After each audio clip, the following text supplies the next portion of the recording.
لبيك اللهم لبيك لبيك لا شريك لك لبيك إن الحمد والنعمة لك والملك لا شريك لك لبيك اللهم لبيك لبيك لا شريك لك لبيك إن الحمد والنعمة لك والملك لا شريك لك.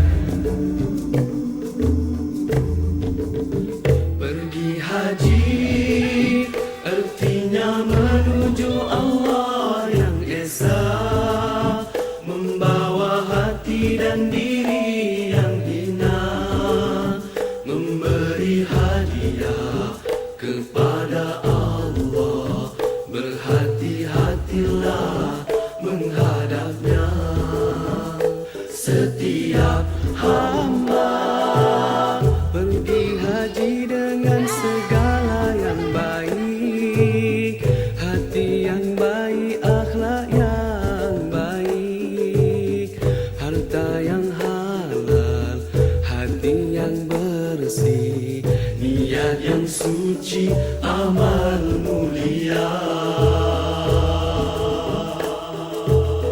Pergi haji, ilmu tentangnya mestilah ada, agar syarat dan rukun tepat sempurna, sah dan batalnya dapat dijaga, agar amalan hajinya tidak sia-sia.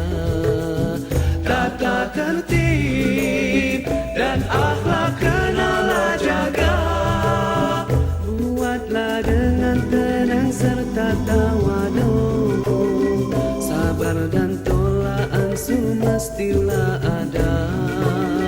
Jangan berkasa merempuh manusia. Labbaik Allahumma labbaik labbaik la syarika lak labbaik innal hamda wan ni'mata lak wal mulk la syarika lak. Setiap hamba pergi haji dengan segala yang baik, hati yang baik, akhlak yang baik, harta yang halal, hati yang bersih, niat yang suci, amal mulia. Tanah haram jagalah pantang larangnya. Pergi haji bukannya masa untuk membeli belah. Beringatlah, betulkanlah niat kita. Moga-moga haji kita diterima. Jagalah pantang larangnya yang boleh rosakkan haji. Jauhkan maksiat dan yang sia-sia.